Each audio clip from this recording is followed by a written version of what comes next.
todos, nós hoje continuamos com o estudo do livro Nosso Lar, psicografia de Chico Xavier pelo espírito de André Luiz. E a semana passada nós estávamos falando sobre o capítulo 20, Noções de Lar, não é? Em que o André Luiz conversava com a dona Laura e ela falava o quanto o lar é importante, né? A importância ali da união, né, do homem e da mulher, que eles devem se ajudar, eles devem colaborar ali, que o lar é uma oficina sagrada, né, em que todos que ali estão devem se sentir acolhidos. E ela diz, né, a respeito do período até do noivado, né? Vejam, enquanto as criaturas vulgares atravessam a florida região do noivado, procuram se mobilizando os máximos recursos do espírito.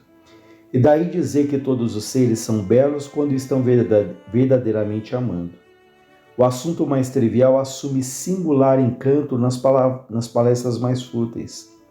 O homem e a mulher comparecem aí na integração de suas forças sublimes, mas logo que recebem a bênção nupcial, a maioria atravessa os véus do desejo e cai nos braços dos velhos monstros que tiranizam os corações.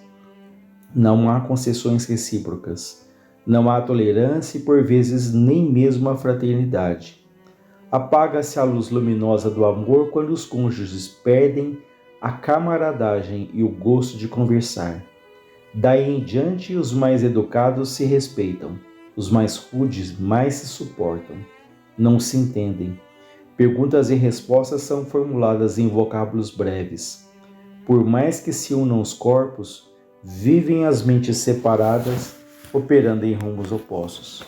Então ela diz que no período de noivado, muitas vezes a gente ali tem o desejo da conquista, né, da sedução, mas depois que muitos casais assumem o casamento, vão gradativamente descuidando ali dessas pequenas gentilezas, né, não zelando ali pelo relacionamento, não buscando ali esse respeito mesmo, esse cuidado, esse carinho. Então é fundamental que mesmo após muitos anos de relacionamento, que não se perca ali esses pequenos cuidados, essa atenção, essa preocupação com o outro, né? Porque senão esse casamento ele vai ali esfriando mesmo, vai caindo numa rotina que não é saudável. Então, por isso, e a Joana de Ângeles fala num texto questões interessantes, né? Ela fala de sinais de alertas no casamento, né? Quando os cônjuges, o casal não se fala, não tem paciência, né? Ela usa a expressão de homens que, em leituras intermináveis de jornais, hoje a gente pode substituir isso por leituras intermináveis ou por acessos intermináveis de redes sociais, né? Isso tanto para o homem quanto para a mulher. Isso é um capítulo à parte, né? Mas que esse tempo exagerado que nós ficamos nas telas, isso pode sim, e quantas vezes não vai criando um afastamento do casal, porque já não tem mais o mesmo tempo para conversarem, para compartilharem ali como foi seu dia, né? E as pequenas irritações, quando só do outro falar a gente já se irrita, né? Enfim, todas essas situações que são pontos de cuidado para que a gente não perca esse convívio, né? Esse cuidado, esse carinho dentro do casamento, né? E aí o André Luiz diz, tudo isso é pura verdade. Que fazer, porém, meu amigo? Respondeu a bondosa senhora.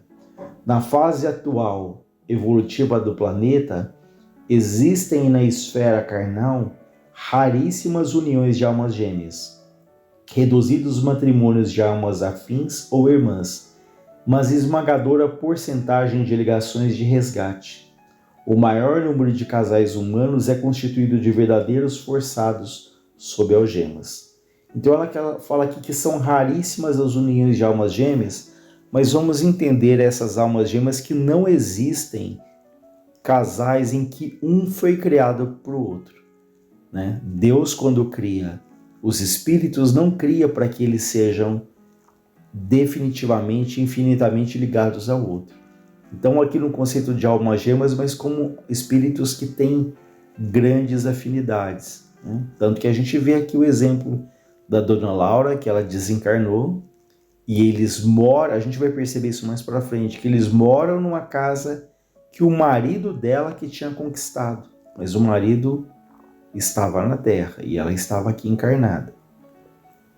Ou seja, deixando claro que há casamentos, há relacionamentos que eles se mantêm mesmo do outro lado na espiritualidade, né? Mas não pensemos então almas gêmeas como espíritos que foram criados um para o outro. Isso realmente não existe, né? Mas ela fala que a grande maioria dos casamentos aqui na Terra são casamentos de reajuste, né? De resgate, de aprendizado, né? Há aqueles casais que têm uma profunda afinidade, mas isso não é comum, isso não é tão normal, né? Então por isso é que o casamento ali ele é uma fonte de alegria, uma fonte de prazer, mas também para todos é uma fonte ali de bastante aprendizado, de respeito, de paciência, de compreensão. E é nesse exercício em que nós vamos crescendo e ajudando com que o outro cresça também, entendendo que não existem pessoas perfeitas, né? Às vezes a gente fala, poxa, mas a pessoa que eu casei não é a pessoa que eu sonhei, não é a pessoa perfeita. Mas será que nós somos perfeitos para alguém? Será que também não trazemos as nossas dificuldades, que exigem do outro também paciência, compreensão, não é? Enfim, é um exercício ali, de maneira geral, o casamento é um exercício de respeito, de convivência aqui na Terra, né? Procurando valorizar aquilo também que o outro tem de bom, aceitando aquilo de bom que o outro nos oferece, né? E também o casamento passa muito com a maneira como nós lidamos conosco mesmos, né? Então, muitas vezes a gente projeta no outro a nossa insatisfação, a nossa infelicidade, as nossas frustrações, a nossa angústia, quando tem uma série de coisas que dependem de nós, que precisamos resolver dentro de nós e não ficar ali culpando o outro ou projetando no outro toda a nossa felicidade. Então, há ali os momentos do casal, do companheirismo, mas há questões que são solitárias, né? Que nós temos ali que trabalhar em nós, nos conhecer, resolvermos ali aos poucos, intimamente, né? Ou seja, não atribuir as nossas insatisfações, dizendo você não me faz feliz, você não me compreende plenamente, né? E ninguém tem uma bola de cristal para saber exatamente o que se passa dentro de nós, porque talvez nós nunca falamos o que nós sentimos, né? Enfim, continuando aqui. Procurando retomar o fio das considerações sugeridas por minha pergunta inicial, continua a mãe de Lísias. As almas femininas não podem permanecer inativas aqui. É preciso aprender a ser mãe, esposa, missionária, irmã.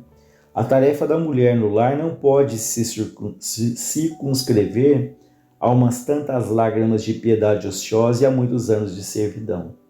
É claro que o movimento coevo do feminismo desesperado constitui abominável ação contra as verdadeiras atribuições do espírito feminino. A mulher não pode ir ao duelo com os homens por escritórios e gabinetes, onde se reserva atividade justa ao espírito masculino. Vamos lembrar que isso aqui foi escrito, em torno de 1947, e que hoje a gente já está num outro momento em que muitas vezes há uma necessidade ali da mulher trabalhar fora, de ajudar ali no próprio sustento do lar, não é? Mas o que é importante salientar é que os homens e mulheres, eles têm direitos iguais, mas eles têm características diferentes, né? Como foi dito antes, a mulher tem ali a sensibilidade mais aflorada, a visão ali dos detalhes, né? O homem já é mais objetivo, enfim. Então são características diferentes, mas que nesse convívio eles se complementam ali no lar, né?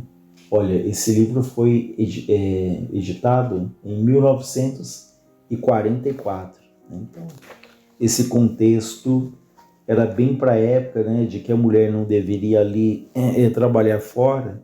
Então, a gente tem que respeitar o contexto ali histórico, né? Mas, ainda que a mulher, e hoje é muito comum que ela vá né? É interessante esse ponto de que ela não deve ficar disputando ali com um homem, né? Querendo provar que ela não é inferior ou que ela é superior. Enfim, não perder jamais ali a sua essência, as suas características, que todos podem e são ali competentes, respeitando ali aquilo que se é, né? Não tendo que provar o que é mais ou menos do que ninguém, né? Então a dona Laura continua dizendo: nossa colônia, porém, ensina que existem nobres serviços de extensão do lar para as mulheres. A enfermagem, o ensino, né, a educação, a indústria do fio, a informação, os serviços de paciência, que representam atividades assaz expressivas.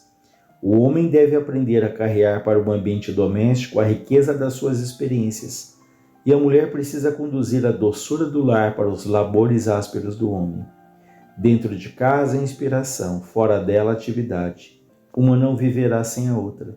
Como sustentar-se o rio sem a fonte, e como espalhar-se a água da fonte sem o leito do rio? Não pude deixar de sorrir, o André Luiz diz, ouvindo a interrogação. A mãe de Lísias, depois de longo intervalo, continuou. Quando o Ministério do Auxílio me confia crianças ao lar, minhas horas de serviço são contadas em dobro, o que pode dar a ideia da importância do serviço material no plano terreno. Me perdoe, o que dá a ideia da importância do serviço maternal no plano terreno. Olha que interessante esse ponto. Quando ela lá, em nosso lar, cuida de crianças, as horas são contadas em dobro, né? Por quê? Porque isso denota, deixa tão claro o quanto o trabalho de educação ele é extremamente importante, seja aqui na Terra, seja do outro lado, no plano espiritual, né? Porque esse trabalho é altamente valorizado. Entretanto, ela diz aqui, quando isso não acontece, né? Quando ela não está cuidando de crianças, tem os meus deveres dioturnos nos trabalhos de enfermagem, com a semana de 48 horas de tarefa. Então, ora ela está cuidando de crianças, ora ela está ali nos trabalhos de enfermagem. Todos trabalham em nossa casa. A não ser minha neta convalescente, né, em recuperação, nós não temos qualquer pessoa da família em zonas de repouso. 8 horas de atividade no interesse coletivo diariamente é programa fácil a todos. Então vejam, eles pedem 8 horas ali de trabalho coletivo, de assistência para cada um dos habitantes. Eu ia me sentir envergonhada se não executasse também. Interrompeu-se a interlocutora por alguns momentos, enquanto me perdi em vastas considerações, né? Refletindo. Então nós encerramos aqui esse capítulo e a semana que vem continuamos no capítulo 21, que se chama Continuando a Palestra, que é esse diálogo de André Luiz com a dona Laura. Vai ser interessante, que vai falar um pouco até das construções, das propriedades, né? Se a casa que eles moram é deles, enfim, ou se é um bem coletivo. Mas a gente continua na semana que vem. Que Deus nos abençoe, nos fortaleça.